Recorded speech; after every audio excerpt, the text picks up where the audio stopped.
کئی نوجوان ایسے ہیں جو کہ گھر سے باہر ہوتے ہیں اور حالات اتنے عجیب و غریب ہیں کہ والدین کو فکر لگی رہتی ہے کہ بچہ کہاں چلا گیا، کہاں چلا گیا، کہاں چلا گیا. اور وہ دوستوں میں یا کسی بھی ایسی جگہ پر جا کر بیٹھ گئے جہاں پر وہ لیٹ ہو رہے ہیں. اب والد فون کر رہے ہیں، فون اٹینڈ نہیں کر رہا، ماں فون کر رہی ہے، وہ فون اٹینڈ نہیں کر رہا.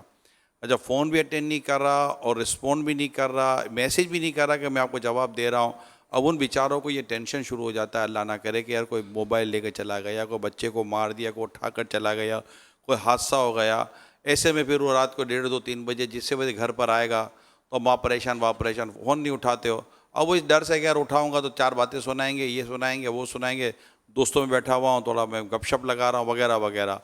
یہ بھی ایک والدین کو، یا بعض اوقات بیوی فون کر رہی ہوتی ہے کہ شوہر نہیں آ رہا تو بیچاری گھر میں ڈر رہی ہوتی ہے، گھر میں کوئی ایسی ایمرجنسی ہوتی ہے. لیکن بعض ایسے عجیب و غریب قسم کے لڑکے ہوتے ہیں جو یا تو بیٹے ہوتے ہیں، شوہر بھی ہوتے ہیں، لیکن شاید یہ احساس ذمہ داری کی کمی ہے. کیا کہتے ہیں آپ؟ ایسوں کو چاہیے کہ حاکم الٹا لٹکا کر مرچوں کی دھنی دے تو اس طرح ماں باپ کو ستا رہے نہیں، ہیں. بالکل یہ ماں کی محبت بیچاری کی وہ آپ کا انتظار کر رہی ہے، بیوی کی محبت جو شوہر کا انتظار کر رہی ہے، اور اس کو یہ اس طرح ذہنی کوفت کوفت اور اذیت میں مبتلا کر رہے ہیں. یہ ہو سکتا ہے کہ شاید اس وقت ہم شاید اگر موبائل کا نہ ہو تو لاکھوں والدین سمیت، گھر والوں سمیت شاید اس کی ہم نمائندگی کر رہے ہیں، مگر یہ لڑکا جو ہے نا وہ کہ اگر کہیں سدھرنے کا نام نہیں لے رہا.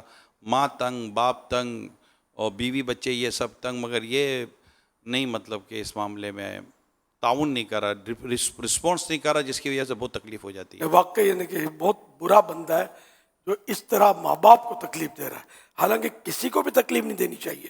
میرے مرشد غوث پاک کا ارشاد سنیں، 11ویں منانے والوں، غوث پاک کی نیازیں کھانے والوں، سنو سنو فرمان غوث اعظم رحمۃ اللہ علیہ، مسلمانوں کو تکلیف دینے سے بچو کیونکہ یہ زہر ہے جو تکلیف دینے والے کے جسم کے اندر داخل ہو جاتا اور اس کی ناداری و بربادی کا سبب بنتا ہے. یہ فتح ربانی میں یہ غوث پاک کا قول درج ہے. حضور ایک یہ تکلیف تو عام مسلمانوں کی تکلیف کی بات ہے، پھر ماں باپ کو تکلیف دینا. پر ایک اور تکلیف حضور میں عرض کروں کہ اگر اب جیسے یہ گھر آئیں گے نا اور جب ان سے کہا جائے گا کیا، تو اب یہ الٹی تکلیف اور دیتے ہیں. یار آپ مطلب بار بار فون کرتے ہو، بار بار میسج کرتے ہو، میں دوستوں میں بیٹھا تھا، میں یہ کر رہا تھا، میں وہ کر رہا تھا. اب وہ الٹی مطلب کہ گھر میں یہ مطلب کہ وہ جھگڑا شروع کر دیں گے اور یوں گھر کا ماحول خراب. پھر ماں باپ بھی پھر تنگ آ جاتے ہیں اور اب وہ کہتے ہیں کہ اب دعا کرو یار اللہ خیر کرے. تو یہ مطلب کہ میرا مشورہ ہے آپ سب کو، دیکھیں نا مہنگے مہنگے موبائل لے کر ہمارے نوجوان روڈوں پر بیٹھے رہتے ہیں، ہوٹلوں پہ بیٹھے رہتے ہیں. یہ ماں باپ کی ٹینشن کو پلیز سمجھنے کی کوشش کریں کہ اتنا ڈر لگتا ہے بعض اوقات والدین کو کہ یار ہمارے بچے کا کیا ہوگا یار، اور لوٹ مار کتنی مچی ہوئی ہے. تو یہ آپ سے محبت کر رہے ہیں، مہربانی کریں اور اس معاملے میں بھی اپنے ماں باپ کو اور گھر والوں کو خوش کرنے کی کوشش کریں. ان سے پاؤں پکڑ کے معافیا مانگے جو ایسا کرتے ہیں، اور ان کو راضی کر لیں جیتے جی، ورنہ ماں باپ کا نافرمان دنیا میں بھی برباد ہوتا ہے اور آخرت بھی اس کی داؤ پہ لگی رہتی ہے. صلو علی الحبیب صلی صلی اللہ اللہ علیہ علی محمد.